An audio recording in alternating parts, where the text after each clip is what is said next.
నమస్తే, welcome to Leo. మనతో ఉన్నారు తెలుగుదేశం పార్టీ నేత సూర్యదేవలత గారు. మేడం నమస్తే.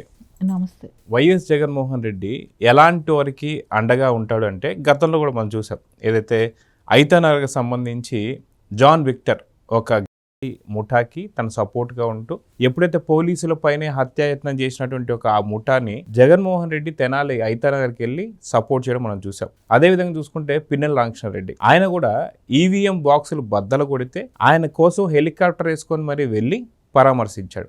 అదేవిధంగా చూసుకుంటే వినుకొండలో రషీద్ని ఎలా పరామర్శించాడు చూసాం. అదేవిధంగా ప్రకాశం బ్యారేజ్ని బోట్లతో గుద్దిచ్చి పెను ప్రమాదాన్ని క్రియేట్ చేయాలనుకున్నటువంటి ఒక నందిగామ సురేష్ కావచ్చు, వీళ్ళని ఎలా పలకరించాడో చూసాం. ఏదైతే రెంటపాళ్ళకి వెళ్ళి అక్కడ నాగమల్లేశ్వరరావు అని చెప్పేసి దాదాపు సంవత్సరం క్రితమే చనిపోయిన ఆయనకు పూలదండలు వేస్తానికి వెళ్ళి దాదాపు ముగ్గురిని చంపేశాడు. సో ఇలా జగన్మోహన్ రెడ్డి ఎవరికే అండదండగా ఉంటాడంటే ఇలాంటి వాళ్ళకే అర్థం అవుతుంది. సో కూటమి ప్రభుత్వం వచ్చిన తర్వాత అంటే వైసీపీ ఓడిపోయిన తర్వాత అయినా సరే ఏమైనా మారాడా జగన్మోహన్ రెడ్డి అంటే లేదు. ఎందుకంటే ఇప్పుడు సంచలనం రేపుతున్నటువంటి ఒక బొల్లా బ్రహ్మనాయుడు ఏదైతే హైదరాబాద్కు సంబంధించి గండిపేట చెరువులో కబ్జా చేసినటువంటి ఒక 1500 కోట్ల పైచిలకు ఏదైతే ఉందో దానికి అరెస్ట్ చేస్తే సైబరాబాద్ పోలీసులు ఆయన ధైర్యం చెప్తున్నాడు. ఒకసారి వారి కొడుకుతో మాట్లాడుతున్నాడు జగన్మోహన్ రెడ్డి. ఒకసారి మీకు ఆ వాయిస్ వినిపిస్తాను, దాని గురించి మీరు ఏం మాట్లాడుతున్నారు? మీ సపోర్ట్ కావాలన్నా నాకు థ్యాంక్ యూ అన్న. ఉన్నారన్నా సుధాకర్ రెడ్డి గారు నిన్న కూడా మాట్లాడానన్న. ఆయన బాగా హెల్ప్ఫుల్ గా ఉన్నారన్న. ఉన్నారన్నా. ఎవరన్నా? ఎస్ఆర్కే గారు కూడా ఉన్నారు, మన గోపిరెడ్డి గారు, అందరూ. నిన్నైతే పిఆర్కే గారు కూడా వచ్చారు, అక్కడికి వచ్చారు కోర్టు దగ్గరికి. ఇద్దరు చాలాసేపు ఉన్నారన్న. మాకు అది మన వినుకొండ నుంచి కూడా ఒక 500 మంది వచ్చారన్న. వినుకొండ ఇక్కడ హైదరాబాద్ పాపం చాలా ఇబ్బంది, ఒక దగ్గర కాకుండా తిప్పారన్న. మన వాళ్ళు అటు ఇటు తిరిగి చాలా ఇబ్బంది పడ్డారు ఎండలో. అదే అనిపించింది, అరే ఇంత బాధ పెట్టారే రాజకీయంగా మనల్ని టార్గెట్ చేసి అనిపించింది అన్న. చాలా అట్లా థ్యాంక్ యూ అన్న. మీరున్నారన్న, మాకు ఏం ఇబ్బంది లేదు. థ్యాంక్ యూ అన్న. సో విన్నారు కదా, జగన్మోహన్ రెడ్డి నేనున్నాను ధైర్యంగా ఉండండి అని చెప్పేసి అంటున్నాడు. అంటే ఏదన్నా గవర్నమెంట్ చేసినటువంటి పనులకి ప్రశ్నిస్తే అరెస్ట్ చేశారా, లేదా ఏదైనా సరే దేవాలయాల గురించి ఏమైనా కృషి చేశాడా, లేదా స్వతంత్ర ఉద్యమం ఏమైనా చేశాడంటే కాదు. పక్క రాష్ట్రంలో ఉన్నటువంటి ఒక చెరువుల్ని కూడా కబ్జా చేసి జీవోల్ని దొంగ జీవోలు చేసి హైడ్రా అనేటువంటి దానిపై నుంచి కూడా అక్కడి నుంచి కూడా నకిలీ లెటర్ తయారు చేయించి చేసినటువంటి ఒక బొల్లా బ్రహ్మనాయుడికి ఇప్పుడు జగన్మోహన్ రెడ్డిని అండగా ఉన్నాను, ఏం భయపడొద్దని చెప్పేసి అంటున్నాడు. సో దీని గురించి మీరు ఏం చెప్తారు? అంటే మనకు జగన్మోహన్ రెడ్డిని గురించి చూస్తే ఒకటే అర్థమవుతుంది ఏంటంటే ఆయన చుట్టూ ఎలాంటి వాళ్ళు ఉన్నారు అని. ఎందుకంటే ఇప్పుడు ఎవరినైనా ఒక మనిషి వ్యక్తిత్వం బట్టి మనం మాట్లాడాల్సి వచ్చినప్పుడు ఖచ్చితంగా ఆయనతో ఉండే ఒక 10 మంది పేర్లు చెప్పమనండి, ఖచ్చితంగా అందరూ జైళ్ళు, బెయిళ్ళు, కోర్టులు, అరెస్టులు ఇవే కనపడుతున్నాయి. ఎక్కడ కూడా ఒక్కడ నిజాయితీ పరుడు అని వాళ్ళ టీంలో ఎవరిని కూడా ఎతికి పట్టుకోలేకపోతున్నాం. అంటే ఇక్కడ ఎట్లా ఉందంటే జగన్మోహన్ రెడ్డి మీరు ఏమైనా చేయండి అంటే ఈ రాష్ట్రం కాదు పక్క రాష్ట్రానికి కూడా వెళ్ళండి. అసలు ఇంకోటి విచిత్రం మీకు అక్కడ వినపడుతుంది, రాజకీయ కక్షలు అని చెప్పి మాట్లాడుకుంటున్నారు. అంటే ఇక్కడ మీకు తెలంగాణతో రాజకీయ కక్షలు ఏముంటాయి చెప్పండి? అక్కడ ఎవరున్నారు వీళ్ళకి రాజకీయ కక్షల గురించి?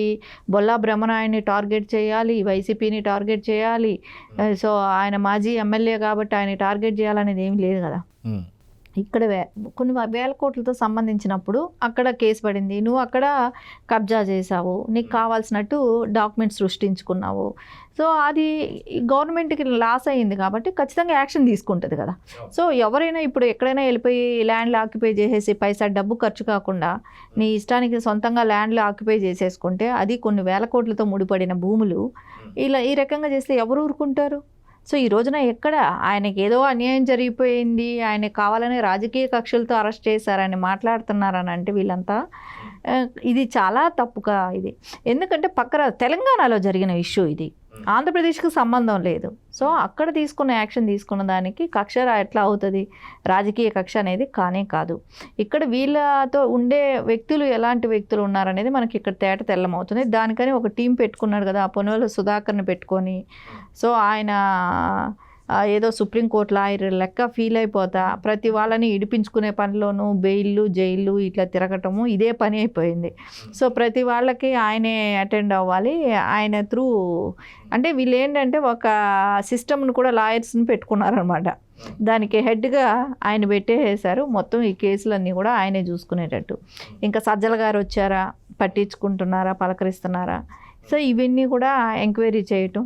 సో రేపొద్దున ఆయన రిలీజ్ అయిన తర్వాత ఆయన ఇంటికి వెళ్ళి పరామర్శిస్తాడా, లేకుంటే పక్క రాష్ట్రమైన తెలంగాణకు వచ్చి జైలుకి వెళ్ళి పరామర్శిస్తాడా కూడా అది కూడా చూడాలి మనం. అయితే ఇక్కడ మనం చూసుకుంటే వాస్తవానికి నిన్నగాక మొన్న అంబటి రాంబాబు గారు కూడా ఒక మాట మాట్లాడారు. వాస్తవానికి బొల్లా బ్రహ్మనాయుడు నిజంగా దీంట్లో నిందితుడు కాదు, బాధితుడు అని చెప్పేసి అంటున్నాడు. ఎందుకంటే తనని మోసం చేసి తనకి ఆస్తులు ఎవరైతే ఉన్నాయో అవి అమ్మారు. అది కూడా బొల్లా రాజీవ్ అనే సంథింగ్ ఎవరో వ్యక్తి, అది చాలా దూర బంధువు. ఈయన డబ్బులు ఇస్తే ఆయన కొనుక్కున్నాడు, కానీ ఈయన కొనుక్కున్నట్టు ఏం లేదని చెప్పి మాట్లాడుతూ వస్తున్నాడు. అంటే వాస్తవానికి వీళ్ళు చేసినటువంటి ఒక అన్యాయాలకి అవినీతికి వీళ్ళు మళ్ళీ పెట్టుకునే పేరు వచ్చేసి బాధితుడు అని చెప్పేసి. అంటే హైదరాబాద్కు సంబంధించినటువంటి ఒక భూములు కొట్టేస్తే ఇక్కడ హైదరాబాద్కు సంబంధించి తెలంగాణ భూమి బిడ్డలు ఎవరైతే ఉంటారో వాళ్ళు ఎవరు ప్రశ్నించడంలా. ఇప్పుడు కవిత గారు కావచ్చు, ప్రొఫెసర్ నాగేశ్వరరావు కావచ్చు, పృథ్వీ కావచ్చు, ఇలాంటి వాళ్ళు చాలామంది మాట్లాడారు కదా. వీళ్ళెవరు కూడా కనీసం తెలంగాణలో వైసీపీ వాళ్ళు అక్రమాలు చేసినా ఏది చేసినా వీళ్ళు మాట్లాడడంలా. కానీ పవన్ కళ్యాణ్ గారికి సంబంధించి ఆయన స్వతహాగా కొనుక్కున్నటువంటి ఒక ఏదైతే ఉందో కోడి చెరువు అని చెప్పి వాటికి సంబంధించేసి దానిపైన ఆయన మాట్లాడుతున్నాడంటే దీన్ని ఎలా చూడాలంటే, అంటే మనకి ఇక్కడ చూస్తుంటే క్లియర్ కట్గా అర్థమవుతుంది. వీళ్ళు తెలంగాణ తెలంగాణ అని చెప్పి తెలంగాణ ఉద్యమం కూడా ఇప్పుడు మళ్ళీ కొత్తగా ఏదో తెలంగాణ ఉద్యమం మా నిధులు నియామకాలు మేము కాపాడుకుంటున్నాం అని చెప్పి మాట్లాడేవాళ్ళు. అరే తెలంగాణలో ఎవడు దోచేసుకున్నాడు? ఇప్పుడు కవిత ఆయన భూములు ఇప్పుడు ఎట్లాగో బొల్లా బ్రహ్మనాయుడిది అడిగినా, బీఆర్ఎస్ వాళ్ళు అడిగినా, సో వాళ్ళు ఏం దోచుకున్నారు అవి కూడా బయట వస్తాయి కదా. సో అందుకని ఏంటంటే వీళ్ళందరూ మనం అంతా కామ్గా ఉందాం, సో మనం అడగకుండా ఉందాం అనేది. యాక్చువల్లీ ఇక్కడ బీఆర్ఎస్ ఇప్పుడు కాంగ్రెస్ ఉంది, కాంగ్రెస్ పట్టుకుంది అని అనుకుందాం. సరే ఆయన చాలా రోజులు దొరకలేదు, సో తప్పించుకొని తిరుగుతున్నాడు. ఎక్కడో కాజీపురం వెళ్ళి తమిళనాడులో వెళ్ళి పట్టుకొచ్చారు. సరే పట్టుకొచ్చే వరకైనా కూడా మీరు వైఫల్యం చెందారు, ఆయన పట్టుకోరాలేకపోయారు, ఇంత భూమి కబ్జా అయింది అని చెప్పి బీఆర్ఎస్ కూడా క్వశ్చన్ చేయలేదు. ఆయన పట్టుకోవటం కూడా లేట్ అయింది కదా, సో దొరకలేదు. ఆయన కోర్టుకి ముందస్తు బెయిల్కి వెళ్ళాడు, ఇవన్నీ కూడా జరిగాయి. కానీ ఎక్కడ కూడా క్వశ్చన్ చేయాల. సో ఆఖరికి ఇంత పెద్దదిగా ఇప్పుడు మనం చూస్తే 10-15 రోజులుగా ఈ తెలంగాణ అనేది ఏదో ఎవరి కబ్జాల్లోనే ఉంది, ఎవరి కూరల్లోనే ఉంది అన్నట్టు మళ్ళా విష ప్రచారం జరుగుతా పవన్ కళ్యాణ్ గారిని గురించి మాట్లాడుతా ఇదే సరిపోయింది. అసలు మేధావులంతా రౌండ్ టేబుల్ పెట్టుకొని అంటే పర్సనల్ అటాక్ పవన్ కళ్యాణ్ గారిని చేయటం, ఇవి చేసుకుంటూ వచ్చారా. కానీ ఎక్కడైనా సరే ఇంత భూమి కబ్జా అయ్యింది, ఇన్ని వేల కోట్లు చేస్తుంది తెలంగాణ సొమ్ము, ఎట్లా కబ్జా చేశారు అని అంటే ఇప్పుడు ఒక్క కబ్జా బయట వచ్చింది, ఇంకా మిగతా ఎన్ని ఉన్నాయో వాళ్ళు అవన్నీ బయట తీయటానికి ఇష్టపడటంలా. ఇక్కడ మీకు అర్థమవుతుందా? అసలు వాటిని అన్నింటినీ మనం బయట తీస్తే వీళ్ళ లొసుగులన్నీ కూడా ఎన్నో ఉన్నాయి, అవన్నీ బయట వస్తాయి. సో అవన్నీ మాట్లాడకూడదు. సో ఓన్లీ ఫోకస్ అంతా తెలంగాణ ఉద్యమం, ఆంధ్రాలో దోసిపోతున్నారు, ఆంధ్రాలో దోసిపోయిన వాళ్ళు కూడా అడగమని అడుగుతున్నారు. సో వాళ్ళని పట్టుకోలేక మీరు చేస్తున్నారు కదా ఇక్కడ. అయితే ఇక్కడ మనం చూసుకుంటే జగన్మోహన్ రెడ్డి గతంలో పిన్నెల రామకృష్ణారెడ్డి కావచ్చు, వీళ్ళందరికి సంబంధించి ఆయన పరామర్శలు ఎలాంటి వాళ్ళకి పరామర్శలు చేసాడో మనం చూస్తూ వస్తున్నాం. ఇది తీసి పక్కన పెడితే ఆయనకి ఫోను లేదు, ఫోన్ నంబరు లేదని చెప్పేసి ఎన్నోసార్లు మీడియాకు కూడా చెప్పినటువంటి విషయం చూసాం. సో ఈరోజు మళ్ళీ బొల్లా బ్రహ్మనాయుడు చాలా మంచివాడని చెప్పేసి ఆయనకి సర్టిఫికేట్ ఈయన ఇస్తున్నాడంటే ఈయన ఎలాంటి వాడంటే ఏం చెప్తారు? ఇప్పుడు బొల్లా బ్రహ్మనాయుడు అరెస్ట్ అవడానికి దగ్గర 1 monthగా ఆ ప్రయత్నాలు జరుగుతూనే ఉన్నాయి. ఆయన దొరకకుండా అక్కడ ఇక్కడ తిరుగుతా సో ముందస్తు బెయిల్కి వెళ్ళాడు, ఇవన్నీ చేశాడు. కానీ జగన్మోహన్ రెడ్డి ప్రతి వాళ్ళకి కూడా ఆయన క్రైటీరియా ఎలా ఉంటుందంటే హత్యలు చేయాలి, కబ్జాలు చేయాలి, ఏమైనా దోచుకోవాలి, మోసాలు చేయాలి, చీటింగ్, అన్నీ ఇలాంటి వాళ్ళకి ఒక క్రెడిబిలిటీ ఉంటుంది ఆ పార్టీలోకి వెళ్ళటానికి. సో అలాంటివి ఉన్న వాళ్ళని ఆయన ఎంకరేజ్ చేస్తాడు. ఆ పార్టీ సిద్ధాంతం అది. నీ మీద ఎన్ని కేసులు ఉన్నాయి, ఏ విధంగా ప్రవర్తిస్తాడు, అతను మంచితనం అనేది ఉన్నవాడికి సీట్ అవసరం లేదు వాళ్ళ దాంట్లో, వాళ్ళు అసలు ఇవ్వను కూడా ఇవ్వరు. అంటే లాయల్గా ఉండే వాళ్ళు కూడా అవసరం లేదు. సో అదే అంటే అబద్ధాలు చెప్పాలి, నోటుకు వచ్చినట్టు బూతులు అనేది కంపల్సరీ, ఇంకోటి మ్యాండేటరీ కంపల్సరీ బూతులు రావాలి. ఆ బూతులు రావాలి, వచ్చి నోటుకు వచ్చినట్టు తిట్టే వాళ్ళని కొంతమందిని ఇప్పుడు మనం చూస్తే వల్లభనేని వంశీ కానివ్వండి, పోసాని కృష్ణమురళి కానివ్వండి, ఇలాంటి వాళ్ళందరినీ కూడా ఎట్లా ఉపయోగించాడు. కానీ ఆర్జీవి కూడా సినిమాలు ఎలాంటి సినిమాలు తీశాడు, ఆఖరికి అలాంటి వాళ్ళని కూడా ఎలా వాడుకున్నాడు. అంటే ఆయన నేచరే అది. జగన్మోహన్ రెడ్డి చేసేది ఏంటంటే ఇట్లాంటి దుర్మార్గాలు ఎవడైతే చేస్తాడో వాడి కాపాడటానికి ఒక సిస్టమ్ను పెట్టుకున్నాడు. సో బెయిల్కి వెళ్ళటం, బెయిల్ తీసుకురావటమే కానివ్వండి, ఆయనే జైలుకి వెళ్ళి పరామర్శించడమే కానివ్వండి, అప్పుడు ఒక్కొక్క క్యాస్ట్ మీద కొంచెం ప్రేమ అనేది వచ్చి దానికి కూడా బయట వచ్చి మనం చూసాం వంశీ గురించి మాట్లాడినప్పుడు, కమ్మవారిని గురించి మాట్లాడిన పద్ధతి కూడా చూసాం. సో మీ కమ్యూనిటీకి ఆయన ఏమి చేయడు అనే కానివ్వండి, ఇట్లాంటివన్నీ కూడా మాట్లాడాడు. అంటే బూతులు తిట్టించింది ఆయనే, మళ్ళీ ఆ కమ్యూనిటీ మీద ఏదో జాలి చూపెట్టేది కూడా ఆయనే. అంటే ఏంటంటే అవకాశాల కోసం ఎలాగైనా మాట్లాడుతున్నాడు, ఎలా అయినా చేస్తున్నాడు. సో ఆయన గురించి ఆంధ్రప్రదేశ్ ప్రజలకు బాగా అర్థమైంది కాబట్టి ఆ స్థానాలకు వచ్చాడు.